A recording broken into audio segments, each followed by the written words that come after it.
يلا بينا نشوف ازاي نقدر نعمل اعلان لسناب شات من التليفون بالخطوات من الاكاونت بتاعنا. وانس ان احنا خلاص بندخل على الاكاونت بتاعنا، فمثلا بنختار الفيديو اللي احنا عايزينه وبندوس على علامة اللي هتكون فوق على اليمين اللي هي فيها بروموت اللي هي زي ترويج. فبيبتدي يفتح لنا الادز مانجر علشان نبتدي نقوم باجراء او بعمل الاعلان. فهو بيفتح لنا خلاص بعد كده الداشبورد او لوحة التحكم اللي هنقدر نعمل منها الاعلان بالخطوات ونحط الميزانية ايه وكده. هو دلوقتي بيقول لي انت عايز الهدف او الاوبجكتيف يكون ايه، تكبر البروفايل لو انت عندك ويب سايت او عندنا ويب سايت عايزين نبعت عليه زيارات، ولا عايزين نجلب او نحصل على مثلا مكالمات. دي الاختيارات الموجودة ان انا اقدر يعني اشتغل عليها. يا اما بكبر الاكونت نفسه بجيب له فولورز، يا اما لو انا عندي ويب سايت بحط اللينك بتاعه، يا اما ممكن احصل على كونفرجنز او اتصالات او مكالمات. خلاص بيبتدي يقول لي والله انت دلوقتي محتاج تكتب البراند نيم، اذا كان اسمي انا او اسم المنتج اللي انا ببيعه يعني. آه، ممكن اسمي اسم شركتي، انا حاططها اهلا بكم، اسم شركتي، اسم المنتج، اسم البراند اللي انا ببيعه. وعايز اقول للناس ايه الهيدلاين، الرساله الاعلانيه اللي انا عايز اقولها للناس، اللي هو عايز يلا نتعلم بزنس مثلا، او عشان نتعلم بزنس تابعونا على الاكونت ده. بيبتدي بعد كده ندخل على الاستهدافات. انا عندي استهدافات او الديموجرافيكس، النوع ميل ولا فيميل، ذكر ولا انثى، ولا انا محتاج الناس كلها. ده طبعا بيرجع لطبيعة الجمهور بتاعي وسنه كذلك. انا عايز جمهور اللي هو سنه من كام لكام، 20 ل 30 سنة مثلا. ثم بعد كده هنبتدي نختار يعني بعد النوع وبعد السن بنختار اللوكيشن جغرافي، الناس اللي هي انا عايز استهدف الناس اللي ساكنه في انهي موقع جغرافي، في انهي دوله او في انهي لوكيشن، انهي مكان. فبنبتدي احنا ندور مثلا على الدول. ممكن اختار اي دوله، مش شرط ابقى عايش في الدوله اللي انا عايز اعمل فيها الاعلان. فبختار الدوله مثلا ايجيبت.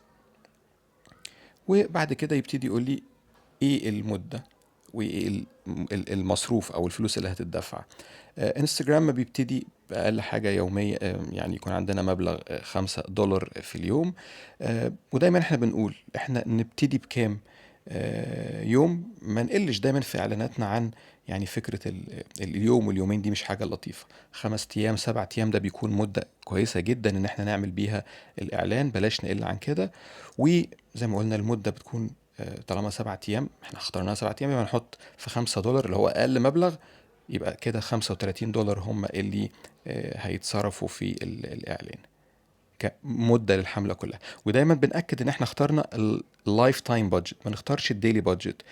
بنديله $35 يصرفهم زي ما يتراءى له هذا التطبيق او اي تطبيق تاني في المدة اللي احنا اخترناها، لان الايام ممكن ما تبقاش زي بعضها. من حيث الأداء الإعلاني وتفاعل الجمهور مع الإعلان، بيطلب مننا هنا ندخل طبعا ال 16 رقم واسمنا على الفيزا كارد، نحط تاريخ الصلاحية والرقم السي في في اللي في نهاية الكارت اللي في ظهر الكارت. ونكمل طبعا نحط الدولة اللي احنا فيها، ولازم نحط الزيب او البوستال كود اللي هو الرمز البريدي عشان نتمم اجراءات ان احنا نضيف يعني الفيزا كارد للحساب بتاعنا، علشان يقبل بقى وسيلة الدفع وخلاص وايه، ويبتدي ان هو يفعل الاعلان او الاعلان يمشي يعني ويوصل للجمهور اللي احنا استهدفناه. سواء كانت المدة احنا اخترنا بنقول ما نقلش عن 7 ايام، هو كده كده ما بيقلش عن $5. بالنسبة للدولة نختار الدولة، النوع بتاع الناس اللي هو رجالة ولا ستات، او مان او ومن يعني، او ميل او فيميل. لازم نختار برضو الجندر اذا كان مطلوب، لان في بعض المنتجات فيها تحديدات وبعض المنتجات ما فيهاش. يبتدي بعد كده يدينا زي استيميتس او تقديرات يعني ليه هيوصلنا لقد ايه باستخدام الاستهداف اللي احنا قلناه ده. فبيقول لي مثلا الوصول المتوقع الريتش حوالي من 7000 ل 22000. عدد تكرار مرات الظهور هيكون يخلينا نوصل من 8.5 ل 25,000. وبالتالي ده ممكن يجيب لنا كليكس ما بين 100 ل 300 على الاكاونت بتاعنا على سناب شات. بكده خلاص الإعلان جاهز، بيتراجع بيتوافق عليه، بيبقى منشور على سناب شات خلاص.